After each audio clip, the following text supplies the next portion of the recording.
Welcome to Politics Done Right. I am your host, Egberto Willies. This is a progressive program that will take the mystery out of politics. This is the program that will encourage you to make sure government becomes we the people. Whether you are liberal, progressive, conservative, or otherwise, you get to air your point of view. We are an independent media outlet that, unlike mainstream media beholden to corporations, we only owe allegiance to you. Remember, you can also send me a tweet at EGBERTOWILLIES. That is at Egberto Willies. Let us engage. It is Politics Done Right. Welcome to Politics Done Right from the studios of KPFT 90.1 FM, Houston, your community radio station. We have a great program for you today. So many things were blocked by either this admin or the states from being imported that it led to shortages. That's false. Shortages were caused because American corporations stiffed American workers. American corporations said a Chinese worker, a Vietnamese worker, a Filipino worker will charge pennies on the dollar than an American worker. And therefore, I will offshore to build my products in China. I will build my products in the Philippines. I'll build my products elsewhere. But it gets deeper. So after I build my products over there, I stiff the American worker by offshoring to these foreign lands. I start to build a product over there, so I create a supply chain. Every day, a ship full of containers that contain all the products that we build by foreign workers to bring into the United States from monies we denied to the American workers. After we bring those containers in, we said we can even be more efficient. We can even take more money away. How do we do that? We create something called JITI, just-in-time inventory. And in creating JITI, what did we do?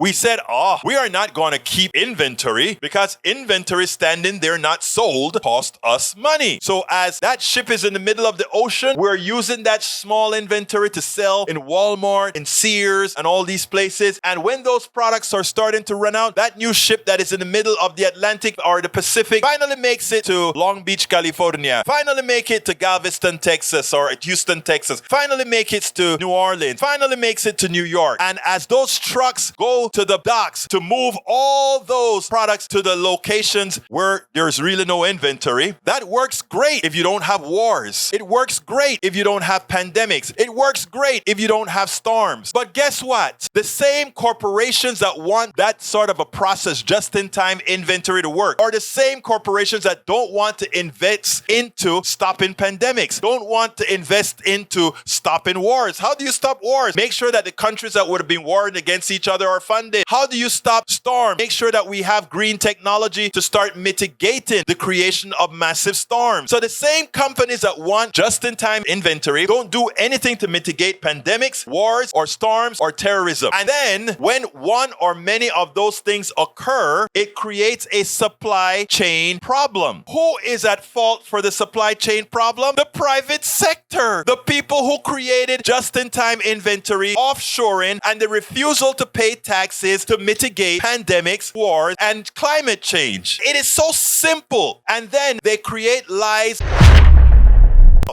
Michael says, Egberto, mind putting this Gallup poll up on the screen as it found the largest generational gap I've seen in a long time? Of course, Michael, if you want that on the screen, we'll put that on the screen. Let's see what it shows. Pride in being American by gender. I don't know that I like those kinds of polls, but I'm putting it up because you request. Here is the poll. Because I'm going to tell you what I mean by what I'm just going to say. It shows that very proud to be is only 43% for male, 34% for female. And, it goes down not at all. Yeah. And then age difference, the age difference between 18 and 34, only 25% are extremely, 23%, meaning less than 50% are really care to be American. But here's what I say to this, right? America is a country that we control, that we are supposed to control. And even though these polls ask questions like, how proud are you to be an American? I am not proud of what America is doing, or Supreme Court and these other things that are occurring here. But for all of you that are listening right now, we are, in fact, Americans.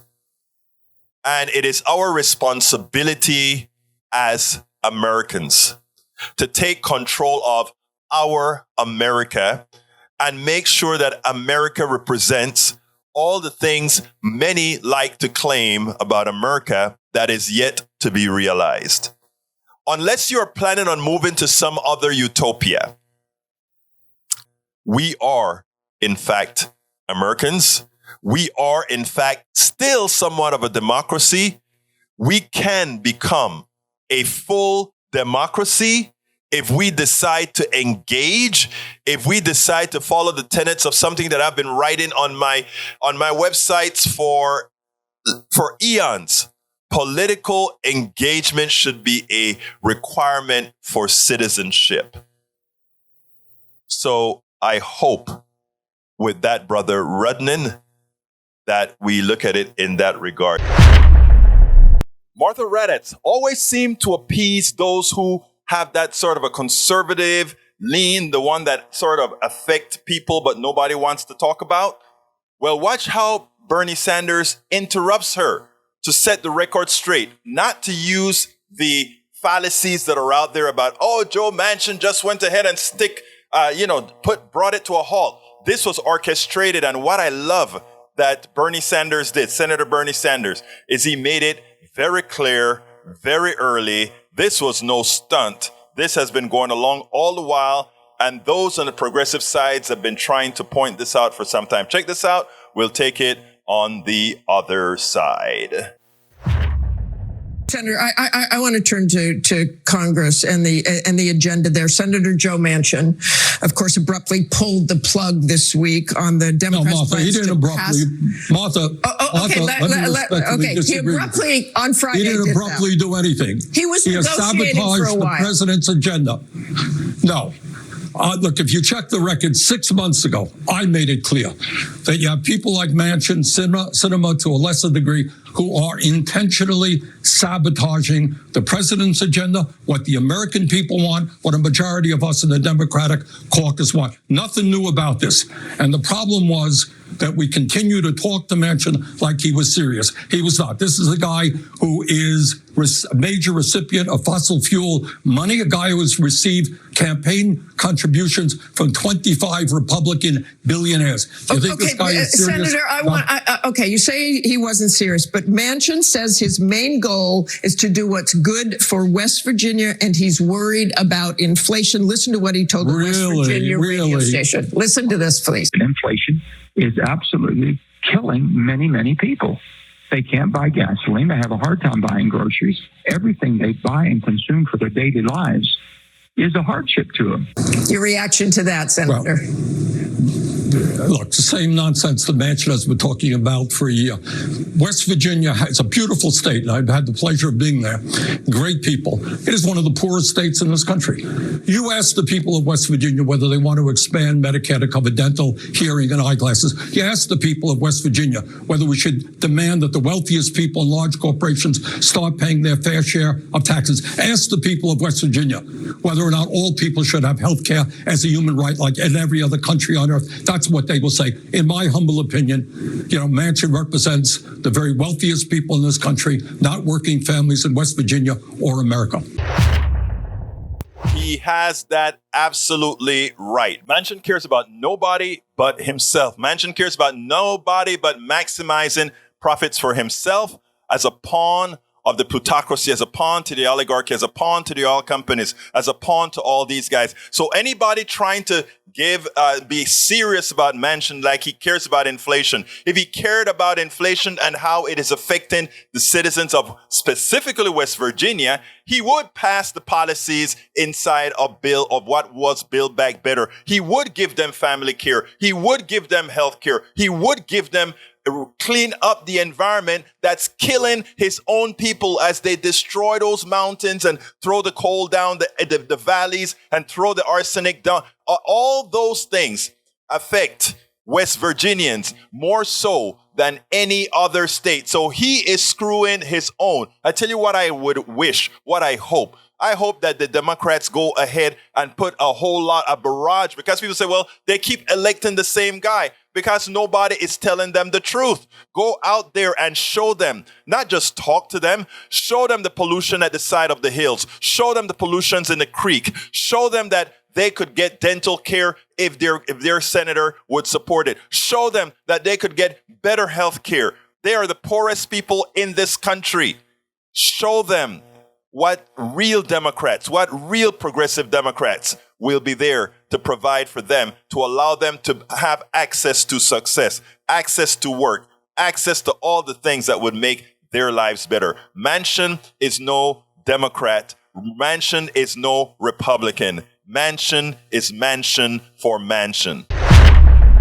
When you hear the things that comes out of our friends like Lynn Halsey Taylor, Sister Jan, they are parrots of the right intent on getting you disillusioned. We invite them in because as we plant seeds, even some of them may realize, oh my God, I'm screwing myself. That is my expectation. That is my hope. That's why I open these doors to absolutely everybody. Everybody, because I love everybody, but not only that. The only way we're going to move forward as a country is if together we actually beat the plutocracy. You see, the plutocracy is the ones that keeping us fighting each other, the corporatocracy. They need us fighting against each other because, brothers and sisters, what you see out there is if we ever get together, we're going to say, how do we accept them making us indentured servants? How do we accept allowing them to make us antiseptic slaves? How do we allow them to reap the profits from all of our work? They raise the prices of gas, presumably because there is a shortage. There ain't no shortage, and that's why they're running themselves all the way to the bank with stock buybacks. And these executives are getting big picture. I have a friend who works as an executive in the oil company, and she got kind of upset at me because I said, you see that big, humongous bonus that you're going to get? When you get that big bonus, remember that mother, that daughter, that father that has to go to work and has to pay $5 a gallon for gas, money that they don't have. And where is that money? You see that bonus that you can buy that mink coat with? You see that bonus that can take you to Europe? You see that bonus that can do all those things? That's her money. That is the money that you are taking from her that you didn't have to. You're taking it just because you could. Just because you could. If I could get the Lynn Halsey Taylors of the world, the Sister Jans of the world, the Eric Hayes of the world, to understand the pilfering that occurs by these corporations, and you just take it. You take it. They affect your personal economy, and you take it. It's great that we have people that are out there ready to make that change. You can listen and or watch Politics Done Right Mondays through Fridays on Facebook Live at facebook.com/politicsdoneright or on YouTube Live at politicsdoneright.com/YouTube. Please do not forget to follow me on Twitter for updates. My Twitter handle is @EgbertoWillies, @EgbertoWillies.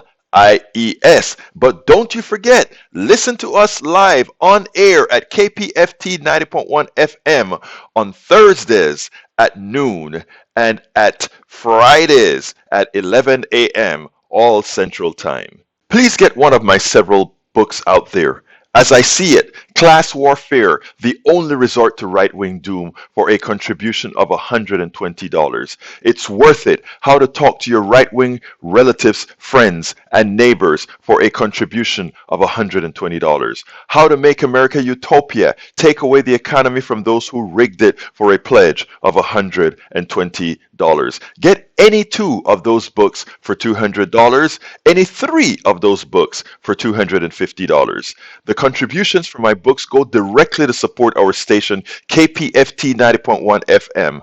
Alternatively, folks, please get your basic KPFT only membership for $40, a Pacifica only membership for $25, or choose from one of our many other gifts for your contribution. Just go to kpft.org. Choose Politics Done Right for the program and select an option either for our books or something else to support the station. It is definitely worth it. Welcome to one more edition of Politics Done Right. Today we continue our series of a better human story with the one and only Dr. Andy Schmookler. With us today, Dr. Andrew Bard Schmookler, PhD, a prize-winning author, former Democratic candidate for Congress in Virginia's very red Shenandoah Valley, former talk radio host, summa cum laude graduate of Howard University. You know, I like the smart ones. PhD awarded with distinction in a program specifically created to accommodate his original theory explaining how civilization has developed, and a frequent columnist in newspapers around the world. Good afternoon, Dr. Schmookler. How are you doing today, sir? Okay, I was listening to the introduction. I was thinking, if I ran a zoo, coming from where I've learned to come from, I would have emphasized the academic earlier on. I mean, when people hear me as a political candidate and a talk radio host, I don't think they're getting the essence of me quickly. Well, you see, I beg to differ for one specific reason. Maybe that would have been true 20 or 30 years ago. America has become so shallow that you have to fish first and then bring the intellect. Well, do you think that when people hear you describe me the way they did, where the Summa from Harvard piece of it doesn't come in until they've already got this image in their mind of a talk radio host? Right, and that's who they like. So do you think, in terms of my credibility to talk about the things I talk about, and the things I talk about are an integrated picture of some important ideas. Let me tell you, as somebody who is in front of people every day, online, offline, everywhere, I hate to say this, right? But I had to change. You know, I would love to be able to have people think my way and like what I like. But I realize when you're in this type of a business, you have to let people lead, or you have to allow them to let you lead. Yeah, but I'm on a mission. I'm on a different kind of mission. Actually, I need to convey something. Actually, you are on the same mission. You want to be heard.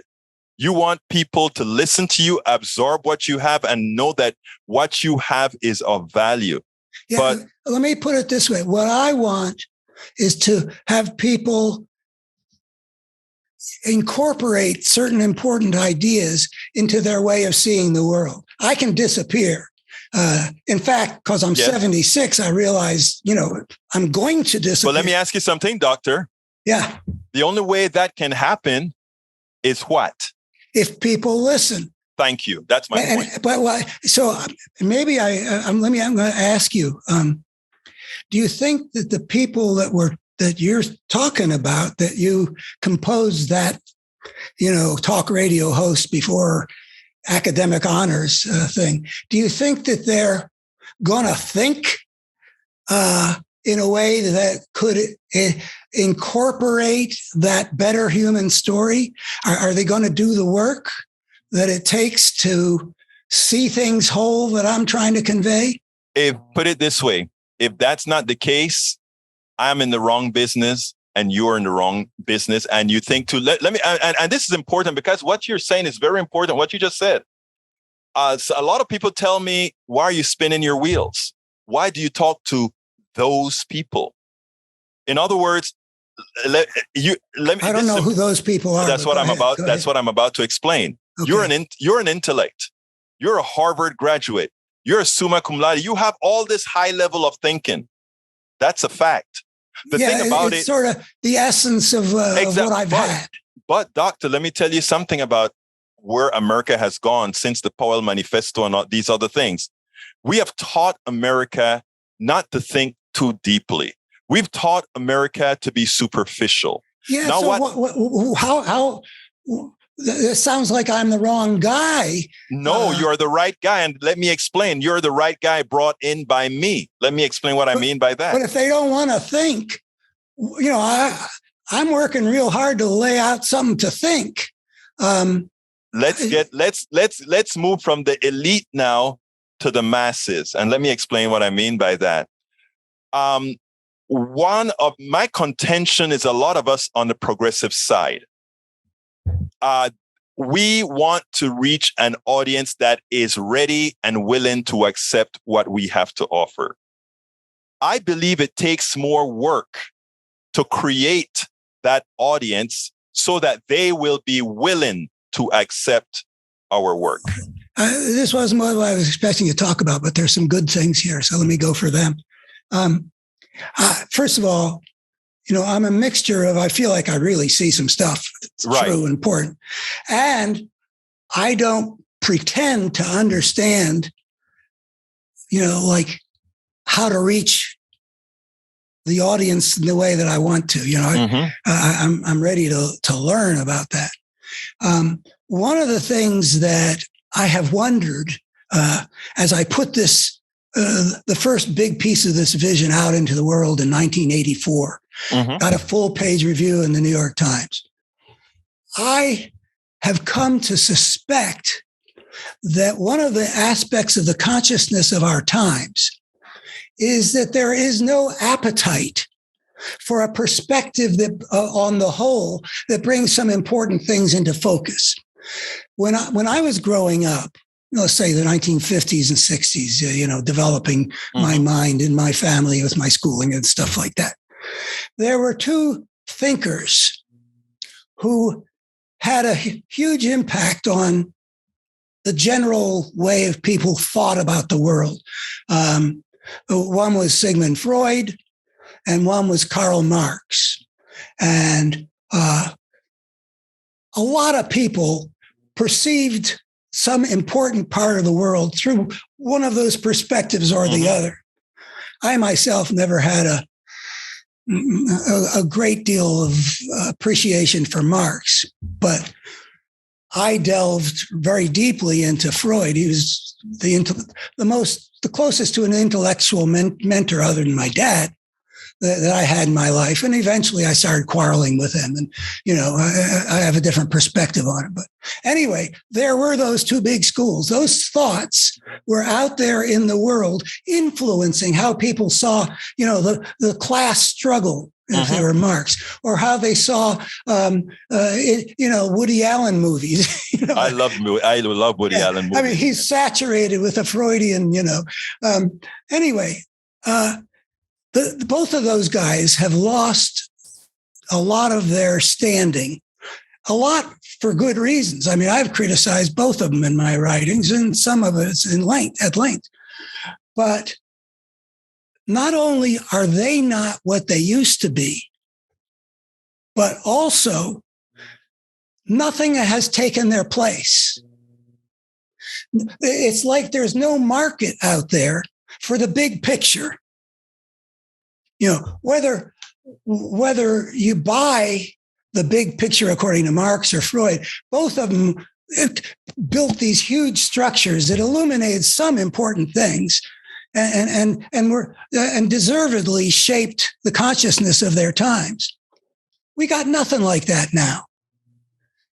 And I also fear that the reason we got nothing is that people are not thinking about the world in a way that there's not a market for it. And that's what I'm trying to sell. And I love that explanation, actually.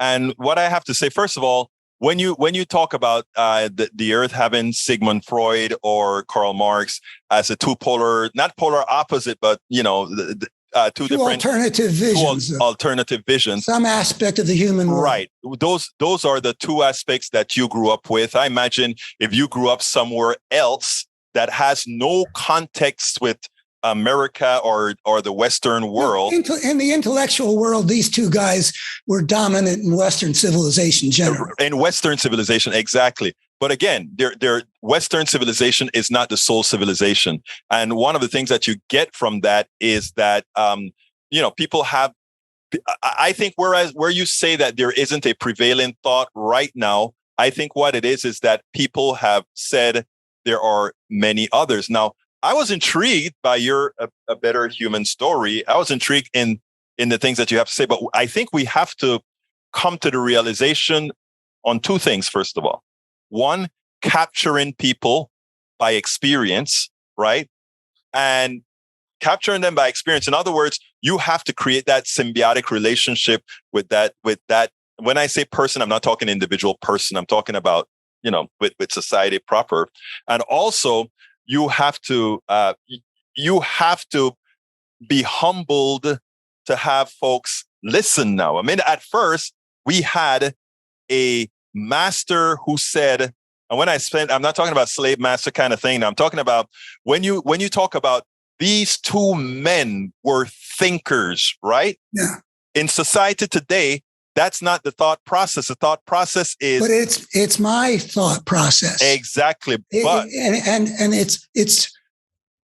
there's a value to it. But it requires the intellectual habit of trying to see how everything's connected. And what I believe that I've been up against is that we have a motive of thought predominant in our civilization that sees things in pieces. It sees the news as like one thing. For example, let me just give you an example. Starting in, I think, 2005, I started asking liberal audiences, what do we call something that? And then I would describe all the stuff that the Republican Party was doing. Mm-hmm.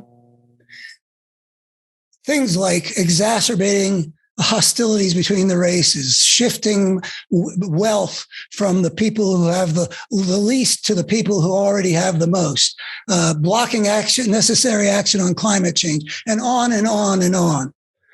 And basically what I was trying to say is put the pieces together and see the spirit at work here. This is what we are up against. And the habit of our time of not putting the pieces together, as I saw what happened as I kept trying to do this, it's a habit of just, hanging back and watching one thing happen after another. I am glad you put that into perspective. First of all, I want to push back on a first part that you said. When I mentioned that people in today's world, they won't look at two big thinkers of our time with and in my opinion, justifiably so. And your response was, well, I do. And that's fine. No, let me give a different response, which is it is important to see things whole. That takes work, and it's important intellectually because if you don't see things whole, you don't really see them. Now, Dr. Schmookler, I am in 100% agreement with you. And you know who else sees things in whole, just not wholly in a holy form? The right. Because everything that you've just said, they have been planning for 50 years, and they're close to the culmination of it. And as you've accurately stated, we are still thinking in bits and pieces. In other words, they came to, that Roe versus Wade is coming to an end, that all these Supreme Court things are about to fall, that all of that was a plan as a whole, not a holy whole. And from our previous conversations that I see this battle. Yes. I see this battle in terms of two coherent forces. One of them spreading consistently a pattern of brokenness, which is my definition. That was what we spoke about last week. Yes. And you can't see that at the heart of the human drama is a battle between good and evil. Yes. Unless you can see how the pieces fit together. And that's what we did, I think, the last time out was talk about how if you connect cause and effect, you can see this force of evil the way we can see the wind in the swaying of the trees and the flapping of the clothes on the line. So it's a spiritual requirement and it's an intellectual requirement. And in the case of what I've got to offer, it takes intellectual work. We do need some kind of framework to make sense of this big picture we're in. You know what? You actually use the title of what our show is supposed to be today, which is the reality of the spiritual dimension. But before we hit that, I do want to go there. I do want to go there. I know you do want to go there. You want to go there. Of course you want to go there. Yeah, I do. But it's a part of that whole. Right. What I want to say, Doctor, I agree with you wholeheartedly. Now, with respect to thinking the way you think, you have to think the totality. I don't know. You probably don't listen to my show on a daily basis, but that is what I try to do. And that's why on my program, I don't just talk to progressives. I talk to everybody and I try to put everybody together. In fact, I'm going to be in New York on the 3rd with the Bridge Alliance, where we're going to be talking about, sort of looking at the whole. Let me just say also, I do want to get to the spiritual thing. I respect, though I don't fully have a concept of exactly what all you're doing, but I'm listening as closely as I can, and I respect it. And your relationship with your audience, I appreciate it. There's more than one kind of relationship, and mine's different. And I can see downsides and such to it. But, I'm on this mission, which has to do with conveying an integrative vision of the human world. And,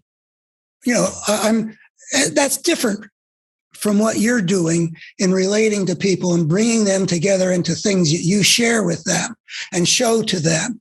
And I think there's room for both of us to place. And I'm appreciative that you've. You know what is great? I think you may have said it. I consider myself now a conduit. Okay, and I think it's an important distinction.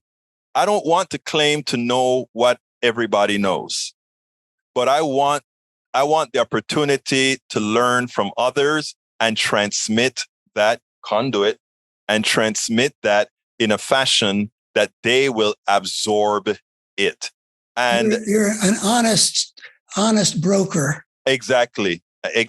So anyway, brother, Dr. Andy Schmookler, let's get busy with the reality of the spiritual dimension. Yeah. Why is it that you wanted to talk about that today? Well, it relates to seeing things whole.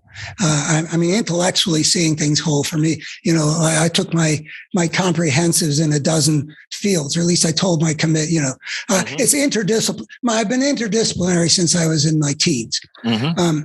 So that's the intellectual thing, but to see things whole also means seeing other kinds of dimensions than the intellectual. And we've talked about the reality of value here before, that something emerges with life, that creatures for whom something is better or something is worse brings value into the world. It does exist, and it exists through subjective experience. So experience brings in a whole nother dimension. And so the integrated picture I'm trying to give has within it a moral dimension. There is such a thing as good and evil, better and worse. Justice is better than injustice. Love is better than hatred. Generosity is better than greed, and so on. It's simply true because it is life-serving to be on one side of those and life-destroying to be on the other side of those. And value registers in the experience of creatures like us. Well, the spiritual dimension is another one. It's not on the intellectual plane. Like the moral one, it emerges. It's not objective about laying out the forces like I tend to do. It's about experiencing value, but it's something that goes beyond just saying this feels better than that feels. I'm fulfilled or I'm miserable. That kind of value. There's something else, and that is that it is widespread in humankind that people will have a special kind of experience. Something breaks through into a reality which is hyper real. It is what's really real. It is powerful. It may, it can take different forms. It could be, some Mexican girl seeing the Virgin Mary, or it could be somebody sitting Zen and having Satori, or it could be Moses in the burning bush. I've had a couple of experiences like that myself that got me thinking. 83 and 2004. And 70. Okay. That one really rocked the boat. Okay. That set me on. And one of the things is that level of experience, there's various things you can say about it, but it's very powerful in its role in individual lives. My life took off from that day, and I was on my way to an academic career, and everything changed in a couple minutes where I saw something and had a transformative spiritual experience. And other people have other kinds of experience. Like we had astronauts up there, the first people to see our planet from that vantage point. Yeah. And they come back, a couple of them anyway, they come back with having had a spiritually transformative experience. Anyway, it is a fact. And this is, my integrated vision is we can get to where we need to get to through a rational and empirical way of looking at things. And evolution has created this picture. We can tell by how widespread this capacity for this special kind of experience is, that it is part of that capacity is part of the human genome. Explain. Well, people are doing it. I don't know if elephants do it. I'm not going to launch into a Cole Porter song. Let's do it. But humans do it. And we can go to hunter-gatherers, and you can see that in the Siberian hunter-gathering tribes, bands, there were shamans who would enter into a special realm of spiritual whatever, and come back having something of value for their community. And I read about wizards in the Amazon who likewise are part of these bands, and who have used some of the Amazon, the jungle's plants in order to achieve a spiritually illuminated state where they learn things that are important. So we have a fact that human beings have this capacity. And it's something like that wouldn't be there if it wasn't being selected for. Let me stop you there. What exactly is that spiritual dimension?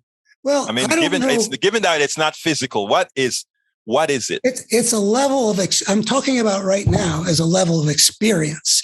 That's the key word. People have an experience which is especially powerful. It tends to deliver to them truths that feel important. It can take a lot of different forms. You look Give me your 1970 experience. Well, in my experience, I felt like I was being shown something. Who? By whom or by what? Well, it beats me. Not like I haven't thought about it. I don't have an answer that fits into my rational, empirical enlightenment. No, you wrote a book out of that one. Yeah, I did. I did. I applied all the tools. I think it's called The Parable of the Tribes. The Parable of the Tribes. Yeah. Yeah. Yeah. I spent, I wrote a 1600, but, I did but I received something, in a very short period of time that I don't really recall how elaborate it could have been. It wasn't like, a download exactly. But I believe that by the end of the day, I was using the phrase "the parable of the tribes," and but anyway, that's what it was like for me. But I know people who've had conversion experiences having to do with Christian conversion experiences. It takes all kinds of forms, and mine's just what mine was. Is it real? Well, let's just say I said about value. To say that value is not real makes as much sense as to say that pain is not real. In other words, people have experiences where they experience things as sacred. And just like with value, the sacred has no meaning unless it's sacred to somebody or something that experiences it as sacred. What could it mean if we had a universe with no God and no sentient creatures, just a bunch of matter and energy running around, nothing experiencing anything? What would it mean to say anything sacred? I can't think of it. I want to back up a bit. You just made a statement there that I just kind of triggered the science in my mind when you said, it's just a spiritual experience. What about pain? Is pain real? And then I started to think about it. pain is just interpretation of an electrical impulse from some externality. Wow. It is something That's you actually experience. pretty, it could have been. And not only that, right? The brain interprets pain as something that hurts, right? But a brain could, just like my daughter who's compromised on the left side feels no pain, those things are still firing. It's just the brain is not interpreting it that way anymore. We don't have to deal with it in pain. The point is that we I think for people to understand some of what we're saying here, that is in fact, it's why you used it. That was a good expression to say when dissected, it makes a lot of sense. So I see that value and the sacred, which I define as like value to the nth degree, can exist only in the experience through experience. The experience of something who's capable of experiencing value and capable of breaking through into a level of experience that's powerful and transformative and maybe revelatory or whatever it is. I mean, I've studied things about, like people like books about Zen Buddhism, I had a relationship with one of America, but do I know what actually goes on when somebody experiences Satori?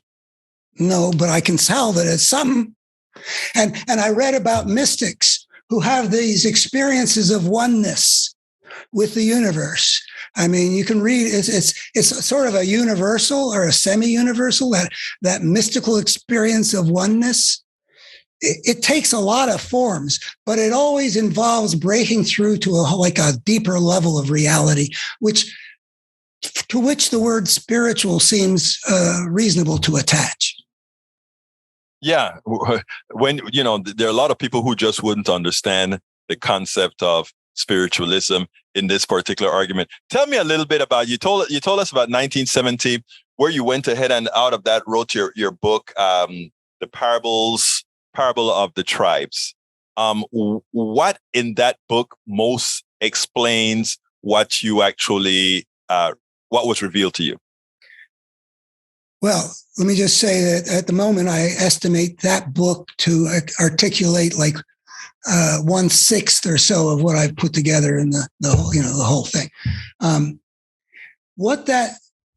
The Parable of Tribes, what I saw and what the book tries compellingly and meticulously to demonstrate is that when a creature takes the step onto the path of civilization, it inevitably unleashes a social evolutionary force that will drive that civilization to develop in ways it wouldn't have chosen. You've always liked that phrase, the spirit of the gangster. It's in that context that because of the dynamics that are unleashed in the system, when a creature takes the unprecedented step of extricating itself from the natural order by inventing its own way of life, that's the path of civilization.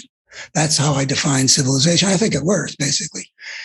That it precipitates that creature into a dynamic having to do with there being no order to regulate the interactions among these societies, which is anarchy, which leads to the warlord or the gangster having a predominant role in saying, this is how the human world will be. So in that book, I don't say this, but I think I prove it. Any creature on any planet, regardless of its nature, that takes the step that our species took 10 or 12,000 years ago, that extricating itself, et cetera, inventing its own way of life thing, will inevitably unleash social evolutionary forces that will make its history as destructive and tormented as human history has been. That's what I saw. I mean, that follows necessarily from. I don't know when you put it that way. It has two different sides, right? You can either say, "Oh my God, that doesn't speak well for the future," or you can look at it and say, "Well, because you know that is a natural evolutionary stage, you probably should do something about it." The latter is where I'm at. I mean, I think we've talked about the central challenge that any civilization creating creature would face, namely to order its civilization well enough, soon enough to prevent its self-destruction. And I see the destructive forces at work in our civilization that have taken over one of our two major political parties. Yes, it has. Yeah. I see that destructive force as being the echoes of the original disorder that unleashed this terrible social evolutionary force that led, in 5,000 years from the beginnings of horticulture to the emergence of the empires, that you've got these tyrannical few enslaving the many and waging wars of conquest, the spirit of the gangster. And it wasn't because that is who we are. And so the other thing I say follows from the parable of tribes is the ugliness we see in human history is not human nature writ large. What is it? It is the result of a destructive force that got unleashed and was inevitably going to be unleashed if a creature broke out of the natural order into the anarchy that civilization inevitably was going to be in. There was no way for the natural order to regulate them. There was no way for the humanity collectively to come up with an agreement that they could then also enforce to make sure that all their interactions were consistent with the well-being of the whole system. This was something unprecedented in the history of life. It was anarchy, a war of all against all, the selection for the ways of power, and plunging the poor civilization-creating creature who just had the creative intelligence to break the rules, condemning it to thousands of years of very strong difficulty. And the outcome remains uncertain. And yes, we really do need to work to overcome that destructive force. Love to hear that. Now I'm going to ask you a very difficult question. And how the spiritualism that lives within us all. It lives within us all. Now you had a unique spiritual experience that probably many won't have, or many won't allow themselves to have. That's just human nature. I mean, there are some people that just believe they are not spiritual, and as such, they probably won't open. I don't know if I say the capacity is widespread.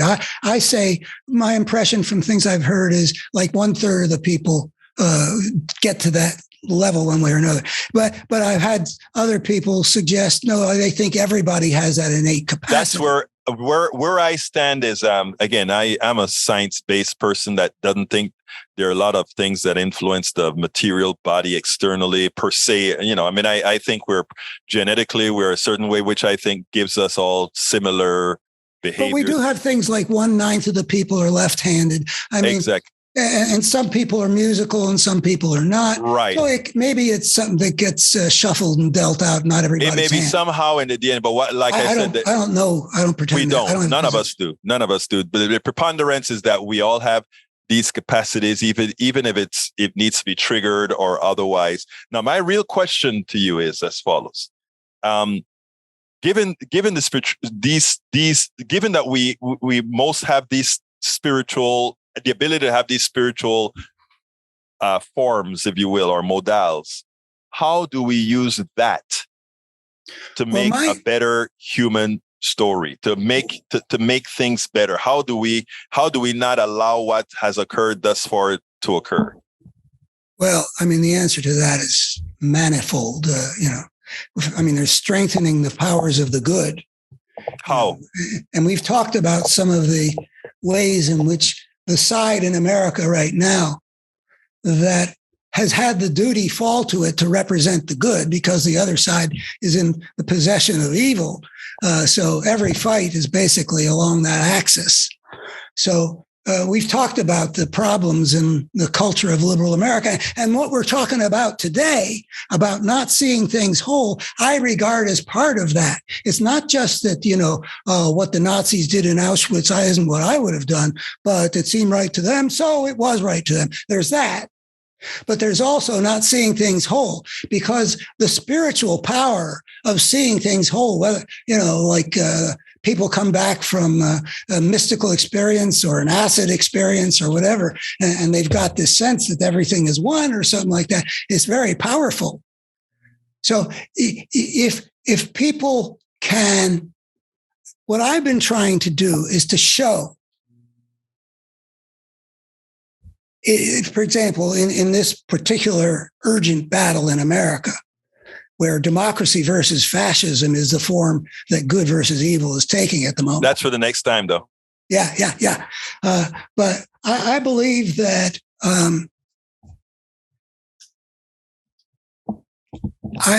it is important that people perceive the whole that is represented by everything from the insurrection to Alito's theocratic and contemptuous opinion to the disenfranchisement, on and on and on. Just this picture of a coherent force that is spreading a pattern of brokenness that needs to be perceived at the spiritual level, because that's where it's operating. I agree. And, even further than that, I think that the other side has done exactly that, just in a manner not for the good. That's my thought. Okay, Dr. Schmookler, as usual, when we get into these long conversations, time just seems to fly. So as usual, you have the floor to give me your closing argument.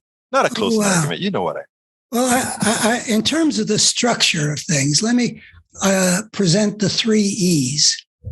I don't know how well I'll be able to improvise this, but well, I love your 3 E's, so I'm looking at them right now. So go for it. Let's see if you remember what you wrote. Well, evolution, emergence, and experience. Yes.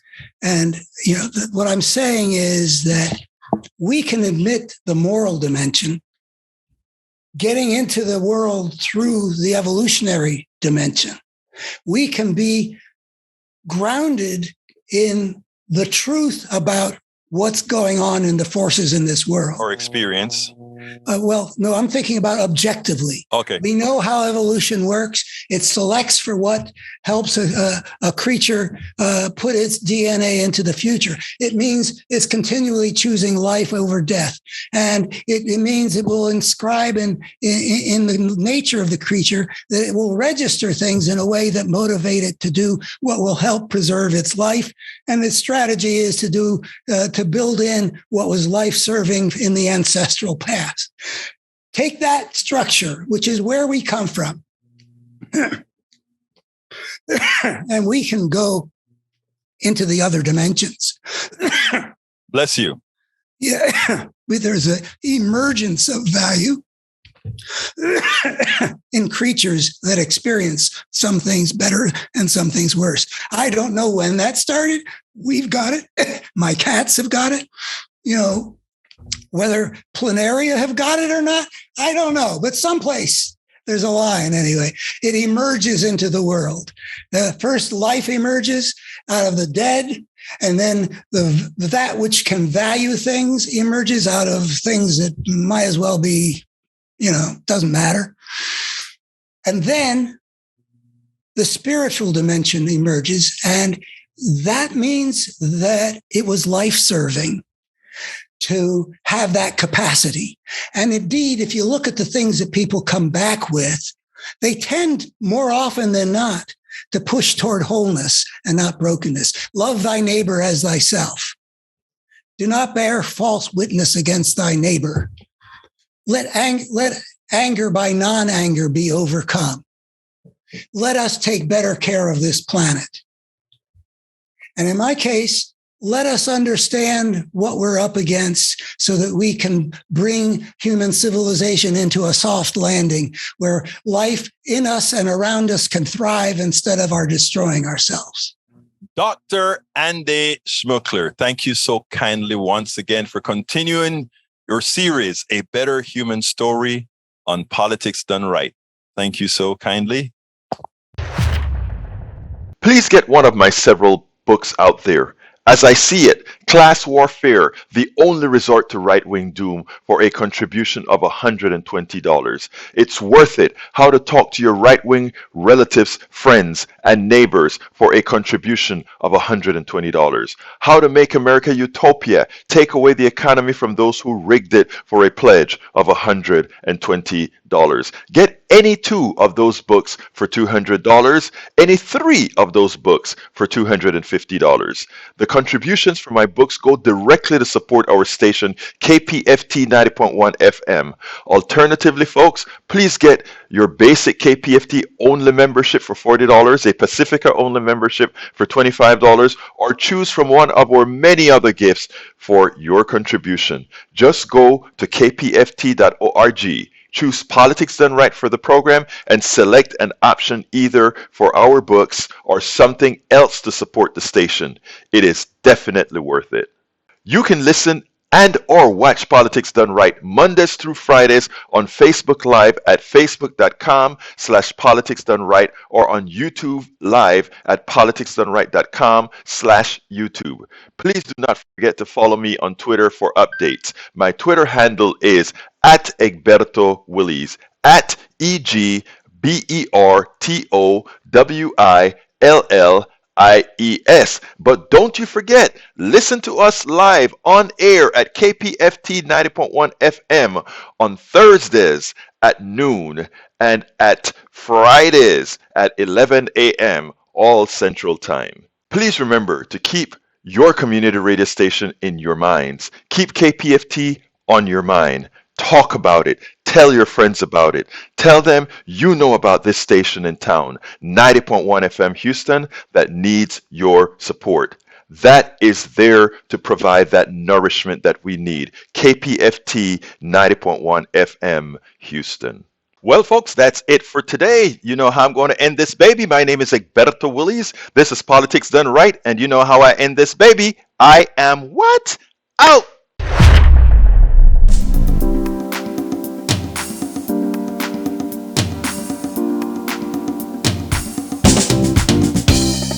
Welcome to Politics Done Right. I am your host, Egberto Willies. This is a progressive program that will take the mystery out of politics. This is the program that will encourage you to make sure government becomes we the people. Whether you are liberal, progressive, conservative, or otherwise, you get to air your point of view. We are an independent media outlet that, unlike mainstream media beholden to corporations, we only owe allegiance to you. Remember, you can also send me a tweet at EGBERTOWILLIES. That is at Egberto Willies. Let us engage. It is Politics Done Right.